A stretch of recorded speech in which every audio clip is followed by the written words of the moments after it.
La lenta ruptura con el pasado colonial, 1810 a 1859.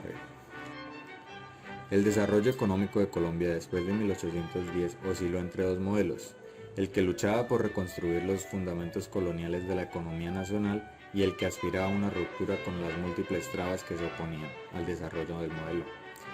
El segundo, que habría de triunfar hacia 1850, oponía al proteccionismo al libre cambio, a la intervención del Estado en el ordenamiento de la economía y la defensa de la empresa privada y a los esfuerzos de la industrialización y protección de los productos nacionales, basada en que la agricultura y la minería para la exportación deberían ser los ejes del desarrollo nacional.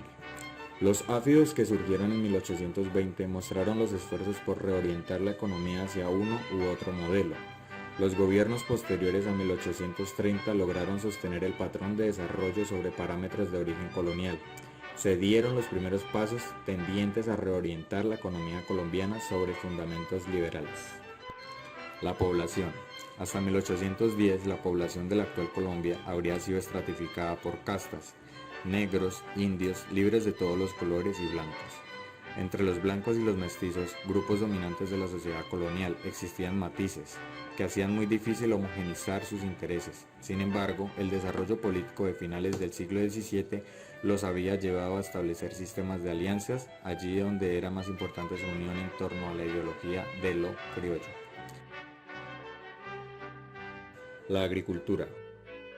A finales del siglo XVIII, la agricultura colombiana había vivido un periodo de auge y expansión, gracias al crecimiento de la demanda de los centros urbanos y mineros y de los mercados intercoloniales por la vía del contrabando.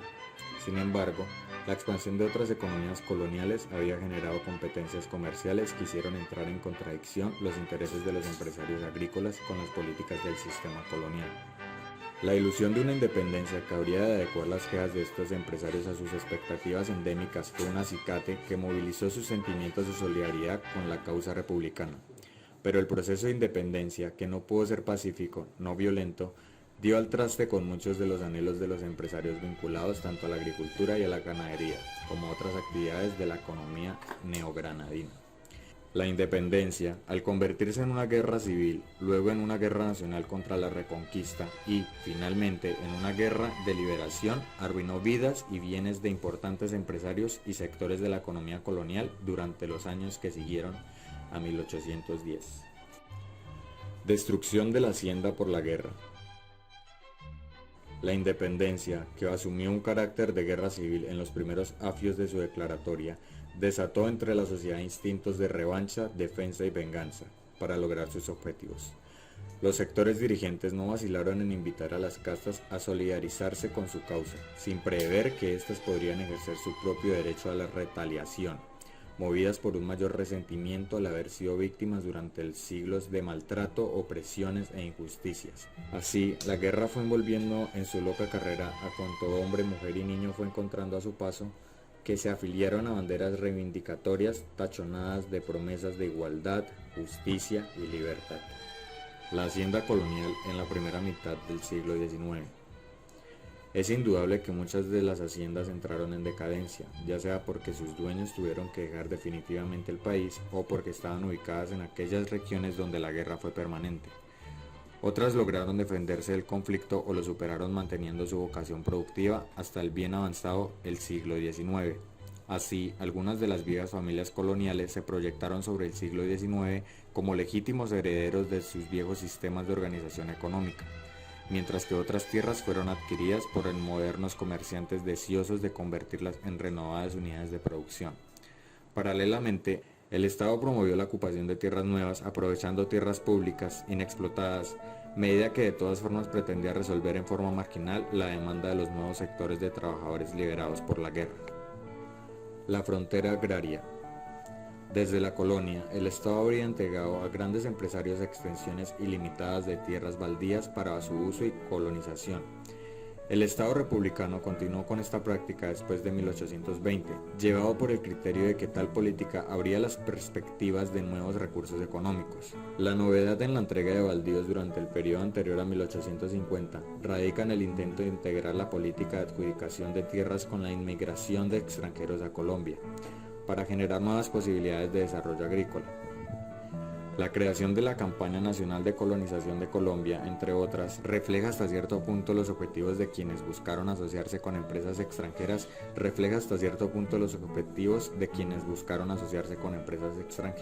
con el propósito de desarrollar cultivos de demanda en Europa. La manumisión. Los esclavos, que habían constituido la base del trabajo en las haciendas cafeteras y ganaderas de las llanuras ardientes de Colombia y habían sido importantes en el desarrollo de la minería y en casi todo tipo de actividad económica y en los servicios de estas, se vieron envueltos en la guerra de la independencia por disposición de sus amos o por decisión personal. Los ejércitos americanos y españoles proclamaron su libertad en un acto más político que humanitario, buscando con ello ganar una importante fuerza para su causa. La disolución de los resguardos. Siguiendo la tradición colonial, algunas de las primeras medidas de la República estuvieron dirigidas a proteger a los indígenas. En 1820 se ordenó la reinstitución de las tierras que se le habían usurpado y en 1821 se reafirma la vieja prohibición de emplearlos sin pagarles un salario y se determinó que se conservaría el oficio de protector de naturales. Sin embargo, la misma ley que ordenó estas últimas medidas determinó que las tierras de resguardo se repartieran en pleno dominio y propiedad privada a los indígenas. El principio fue reafirmado en 1832, aunque se prohibió entonces la venta de las parcelas adjudicadas durante los 10 años posteriores a la entrega. La minería. La guerra de la independencia afectó la producción de oro, desarticulando toda estructura económica, fiscal, social y monetaria que se dirigía sobre el buen funcionamiento de las minas. La fuga de los esclavos o su incorporación a los ejércitos contribuyó al abandono de los centros mineros. Algunos empresarios se vieron precisados a vender sus cuadrillas y otros tuvieron que huir de los centros productivos como consecuencia del sistema de venganza y retaliaciones prevalecientes en aquellos afios. Todo ello generó una gran escasez de oro y notable disminución de la actividad de las casas de moneda. Además, las expectativas de inestabilidad política hicieron que muchos mineros atesoraran el metal, agravando de hecho la escasez del circundante. Como resultado de tales fenómenos, los patriotas se vieron obligados a emitir monedas de cobre durante la guerra para tratar de subsanar la crisis. La gran minería. El efecto principal de las guerras de la independencia fue el golpe propiciado a la minería esclavista del Chocó y el Pacífico, que todavía representaba a fines de la colonia poco más del 60% de la producción de oro en el actual territorio colombiano. Aunque en estas regiones del país se desarrolló una pequeña producción independiente relativamente amplia. La gran minería desapareció por algún tiempo y solo se recobró con la entrada de grandes empresas extranjeras y el dragado moderno en las últimas décadas del siglo XIX y comienzos del siglo XX. Además, la producción del metal debió reducirse sustancialmente en un 40% entre los años 1801 hasta el 10 y 1811 hasta el 20. La pequeña minería. Hemos visto antes que el auge minero en Colombia no comprometía solo a los grandes empresarios nacionales y extranjeros, sino que en torno a la expansión de la minería de aluvión se arremolinaron centenares de familias que trabajaban de cascajeros y dependían de ingresos muy pequeños. Estos mineros, denominados mazamorreros a fines de la colonia, crecieron con el siglo XVII. Con la libertad y manumisión de esclavos, su número se acrecentó en las zonas mineras. Las dificultades de encontrar oportunidades diferentes hacen que el sector creciera junto a las grandes minas. Su producción fue muy importante en Antioquia, Tolima y Cauca, al igual que en el Chocó, pero es muy poco lo que aún conocemos sobre su actividad económica y social. La visión de los consulados. La reactivación de la economía y el comercio de los colombianos después de 1830 fue una de las grandes preocupaciones del Estado y de los sectores que se habían visto comprometidos con la guerra. Interrogados sobre estos temas, los consulados del comercio de las más grandes ciudades colombianas expusieron sus ideas acerca de los principales problemas que afectan la economía colombiana hacia 1830. A grandes rasgos proponen como condiciones necesarias para superarlos 2 puntos. 1. Consolidar la paz y la unión como condiciones mínimas para un progreso económico. 2. Fomentar la agricultura teniendo cuidado de estimular el auge de los sectores que no estuvieran desarrollados en otras regiones, con lo cual se evitaría la competencia y la posible ruina de los nuevos empresarios. 3.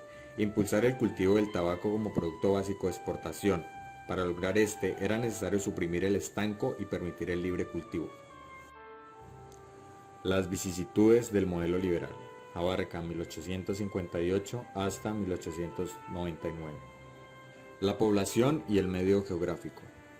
Primeramente encontramos el crecimiento y la distribución regional de la población. La evolución de la población colombiana durante la segunda mitad del siglo XIX siguió las tendencias que habían predominado durante los 100 años anteriores. Sin embargo, es imposible ser muy precisos en el análisis de los cambios demográficos, pues durante la segunda mitad del siglo solo se hicieron dos censos más o menos completos, los de 1851 y 1870. Por otra parte, vamos a hablar de algunas características de la población colombiana.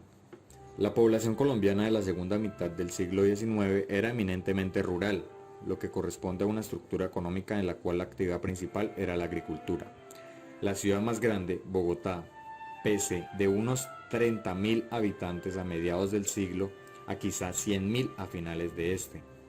Hacia 1850, los demás núcleos urbanos eran esencialmente pequeñas localidades en las que todavía buena parte de la población realizaba tareas agrícolas, centros comerciales para una comarca y centros administrativos o artesanales.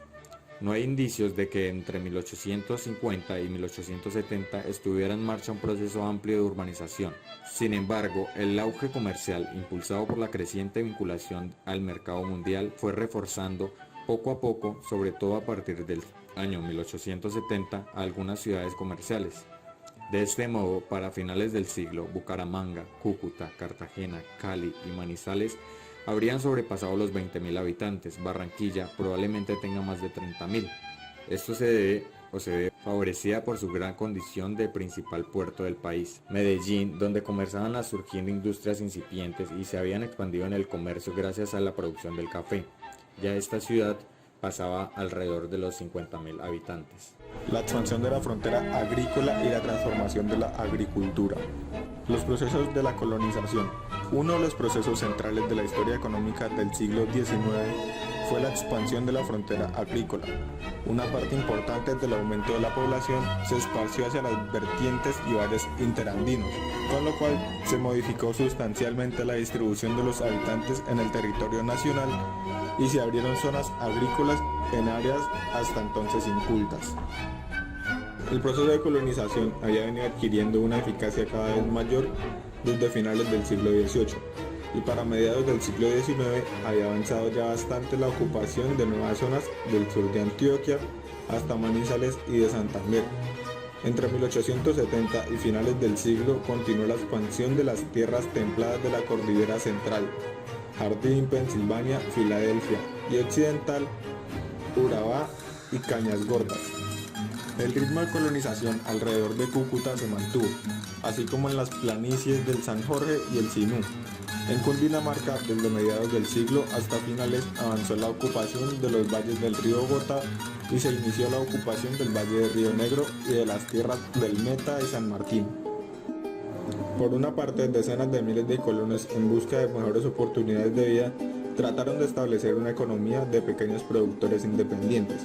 Mientras tanto, grupos de empresarios urbanos o rurales se hicieron a amplias concesiones territoriales, con la esperanza de convertirlas en haciendas ganaderas o productoras de bienes de exportación.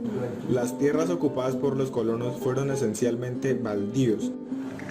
En algunas regiones, y en particular en las zonas de colonización antioqueñas, los colonos desarrollaron una habilidad creciente para utilizar los recursos legales y, apoyados por funcionarios y comerciantes locales, por tinterillos o por propietarios envueltos en disputas con terceros, lograron con frecuencia resultados favorables a sus pretensiones sobre la propiedad. En la primera mitad del siglo XIX, la colonización antioqueña de la región, situada entre Sonsón y Manizales, tuvo algunas características peculiares, pero también algunos elementos en común con las actividades acometidas en otras regiones del país. Como en el suroeste antioqueño, la colonización se vio impulsada por el interés de los grupos dirigentes de los centros comerciales de la región, que consideraron viable invertir y especular con este proceso. Algunos comerciantes acumularon bonos territoriales y papeles de deuda en los cuales recibieron concesiones amplias de baldíos, como la de Nueva Caramanta, obtenida por Gabriel Echeverri. La política de tierras. La tierra de propiedad privada representaba una proporción muy pequeña del territorio nacional. La propiedad privada se originaba ante todo en las mercedes de tierras, hechas por las autoridades en las composiciones, que eran pagos hechos por los usurpadores de tierras públicas para legitimar su propiedad.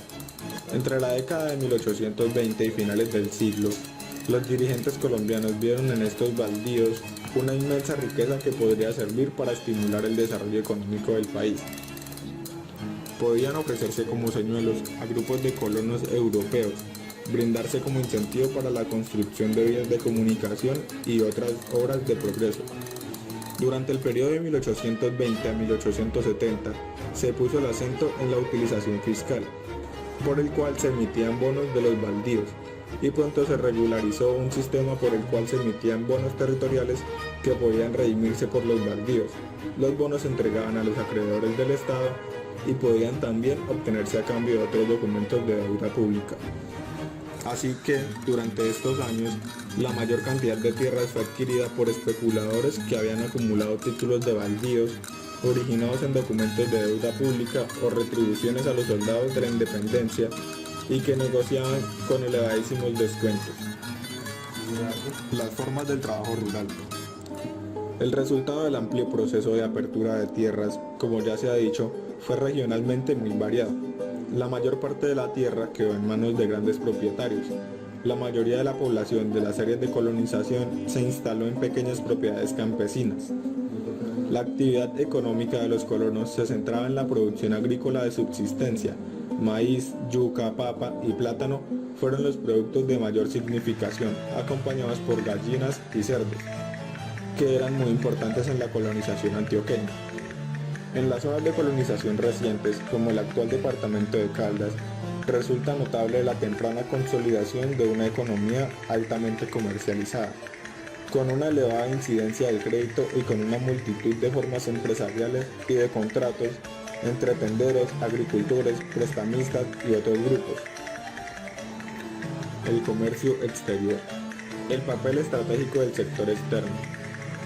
La economía colombiana durante el siglo XIX se caracteriza por una serie de situaciones que le dan bastante rigidez, sobre todo en el sector rural, que era el predominante.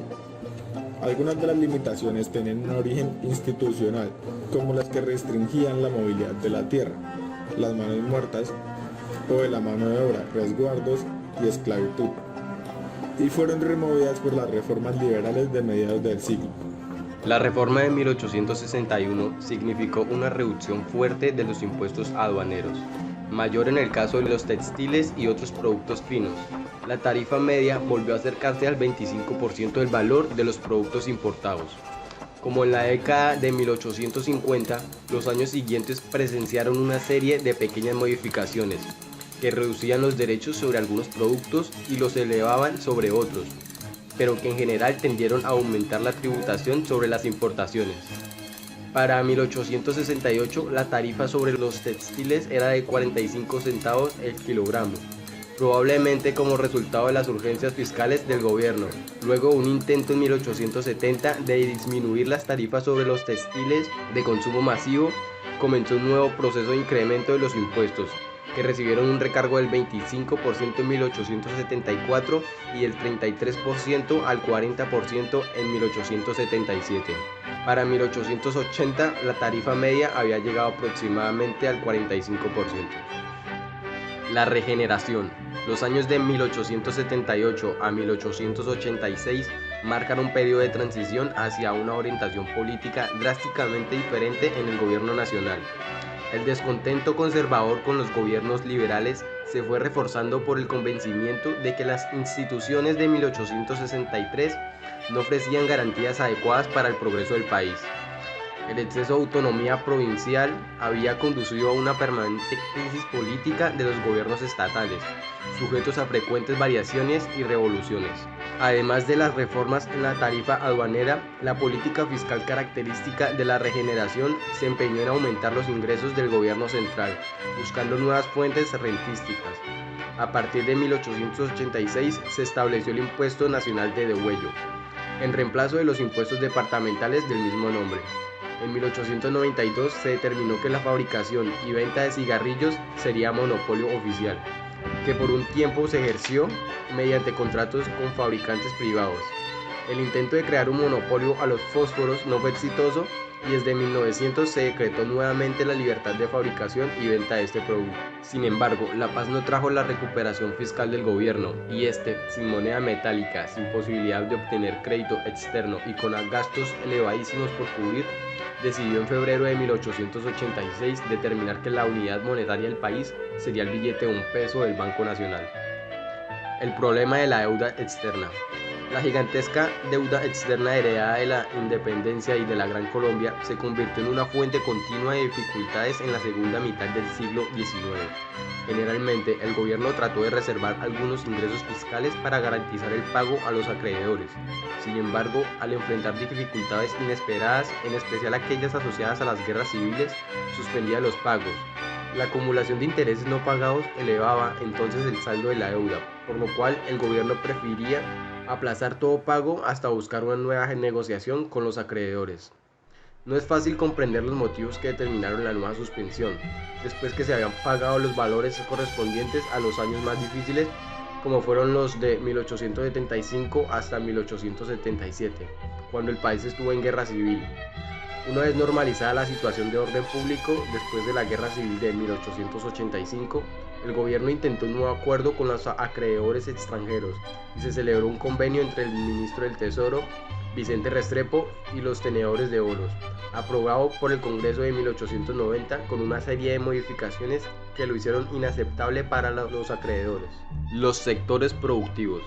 La actividad industrial y las artesanías. El creciente comercio internacional de la segunda mitad del siglo XIX afectó en forma muy clara la producción artesanal de textiles que se había desarrollado desde la época colonial en diversas regiones del país. Los núcleos principales de producción, que habían sido el Socorro y algunas regiones vecinas para los productos de algodón, Boyacá y Nariño, conservaron esta forma de actividad hasta finales del siglo XIX. Existen varios estimativos muy divergentes sobre el valor de la producción artesanal a lo largo del siglo XIX. Camacho Roldán, por ejemplo, la calculó para mediados del siglo en 6 o 7 millones de pesos, probablemente convertidos a pesos de 1897. Este querría decir que su valor pudo estar entre 2 y 3 millones de pesos anuales. Rafael Núñez y Miguel Samper calcularon que más o menos 1 millón de colombianos se vestían con el producto de las industrias tradicionales, lo que significa que abastecen alrededor de 1860 entre el 30 y el 40% de la demanda nacional. Otro sector artesanal de importancia en el siglo XIX fue el de la elaboración de sombreros de paja, que parece haberse generalizado a mediados del siglo pasado en regiones de Santander, Huila y Antioquia. Usualmente la mayoría de la producción era absorbida por el mercado interno, pero en la década de los 50 se exportó al sur de Estados Unidos y las Antillas. Eran sombreros de baja calidad para los esclavos y el año de mayor venta se colocaron, según parece, más de 1,2 millones de unidades. Este mercado decayó rápidamente y fue reemplazado en los años 60 por compradores de sombreros de mejor calidad, sobre todo en Cuba. La aparición de la industria moderna fue un fenómeno en general pendiente de las actividades artesanales. De los esfuerzos industriales de la década de 1830 le quedaron al país, por una parte, un gran recelo por este tipo de aventura y por otra, unas cuantas instalaciones que lograron sobrevivir. Durante la última década, estas industrias lucharon a lo largo del siglo con un mercado estrecho. Con el escaso interés de los inversionistas y con dificultades tecnológicas de todo tipo, casi siempre fueron creadas por grupos reducidos de empresarios que debieron apelar a sus propios fondos para capitalizarlas. No existían mecanismos de crédito ni de capitalización que les permitieran apelar a los ahorros del público. La minería. Para mediados del siglo XIX se había producido una drástica redistribución geográfica de las actividades mineras en Colombia. La extracción de oro de la región del Cauca y el Chocó, ya muy afectada por las guerras de la independencia, sufrió un nuevo golpe con la paulatina abolición de la esclavitud. A partir de 1850, cuando esta desapareció del todo, la minería de la región se redujo a una actividad ocasional de los lavadores independientes, con una significación muy reducida en la producción nacional. La decadencia se vio en parte compensada por la producción antioqueña, que a finales de la década de los 60 representaba ya las 2/3 partes de la producción nacional. Sin embargo, la crisis de la minería durante la primera mitad del siglo fue bastante duradera y el volumen de producción del país probablemente no alcanzó los niveles de los últimos años coloniales hasta bien avanzada la década de los 70. Sin embargo, fue sobre todo la transformación de la minería de aluvión a partir de 1880 la que dio pie al aumento de la inversión extranjera en la minería. Para finales del siglo, con excepción de El Zancudo, las principales explotaciones estaban en manos del capital inglés, francés y norteamericano, y en 1906 el Zancudo debió transformarse en una compañía franco-alemana. Aunque es difícil determinar el valor real de las inversiones extranjeras de minería, a finales del siglo existían 29 compañías inglesas con un capital de 13,7 millones, excluida Panamá. Muchos de los grandes mineros añadían a las ganancias originadas en la explotación de los metales los beneficios de un comercio altamente monopolizado que abastecía a los mineros independientes y a otros sectores de la población. Los ingresos de mazamorreros y asalariados destinados al consumo corriente permitieron ampliar la red comercial antioqueña y a fortalecer los grupos de comerciantes, importadores y detallistas. Aunque las innovaciones tecnológicas estuvieron relativamente concentradas, ayudaron a formar expertos en problemas metalúrgicos, hidráulicos y químicos, que con frecuencia aplicaron sus conocimientos en otras áreas a finales del siglo. Al mismo tiempo avanzó el proceso de formación de un sector asalariado más o menos disciplinado. Por último, entre los miembros de la élite, la actividad minera concurrió a moldear algunos rasgos del espíritu empresarial antioqueño, a familiarizarlos con formas relativamente complejas de sociedades, a enfrentarlos a inversiones de largo plazo y a ponerlos en contactos con la tecnología extranjera. La producción agropecuaria para el mercado interno. Aunque los productos de exportación fueran más importantes a los ojos de los colombianos del siglo pasado, el grueso del esfuerzo productivo del país se orientaba hacia la producción agrícola para el consumo interno. Los hábitos alimentarios del país se diferenciaban regionalmente, siguiendo patrones históricos apoyados en razones climáticas. Las poblaciones de tierra fría tenían una alimentación basada en el consumo de papa, mientras que en las tierras calientes el plátano y en menor medida la yuca constituía el núcleo de la alimentación. En las zonas costeras y en los ríos de las tierras bajas, el pescado era probablemente la principal fuente de proteína. Aunque otros productos entraban en la alimentación, verduras, frutas y otros tubérculos, su producción y consumo eran marginales. Solo el frijol tuvo importancia en las zonas de producción de maíz, donde usualmente se cultivó en forma intercalada. El arroz, que en el siglo XX se convertiría en la principal fuente de carbohidratos, tenía una producción muy limitada durante el siglo pasado, aunque había indicios de una expansión paulatina de su cultivo. La mayor parte de los productos agrícolas básicos, hasta donde es posible inferir de una documentación muy poco estudiada hasta ahora, no entraba en los circuitos comerciales o solo se transaba en los mercados locales. Esto hace que sea muy difícil calcular los volúmenes de producción y que con frecuencia los estimativos de los contemporáneos resultaban ambiguos.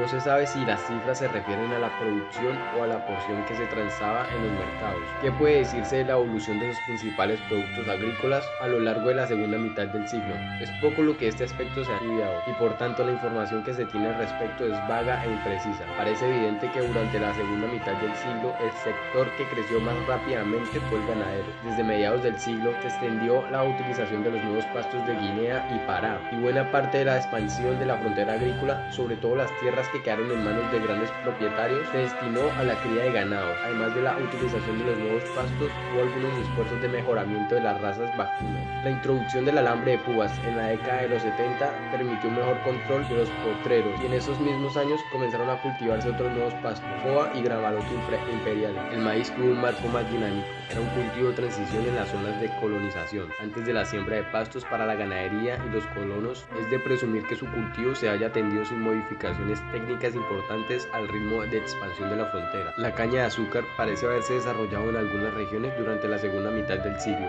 Ya para 1873 calculaba Camacho Roldán que en Cundinamarca había por lo menos 2000 trapiches. En la región del Tequendama, de 160, 12 o 15 eran hidráulicos. En el Valle del Cauca, donde tradicionalmente la caña de azúcar había sido un cultivo secundario de las haciendas ganaderas, la actividad de un empresario como Santiago Eder condujo a una serie de innovaciones menores en el proceso de producción del azúcar: utilización de molinos modernos, uso de fuerza hidráulica, y con ello se crearon las bases para una transformación de la producción de azúcar que hay que fechar en el siglo XX. La impresión que dejan los comentarios de Camacho Roldán a finales del siglo es la de estancamiento. A pesar de que el valor de la industria y de sus derivados aumentó sustancialmente durante la segunda mitad del siglo, Camacho parece atribuir tal fenómeno a un alza en los precios. El azúcar era todavía un artículo de lujo cuyo consumo solo se expandirá. Con excepción de la expansión ganadera, no parece haberse dado un comportamiento dinámico de ninguno de los productos del mercado interno. En buena parte, en manos de campesinos se trabajó con prácticas y técnicas rutinarias y poco productivas.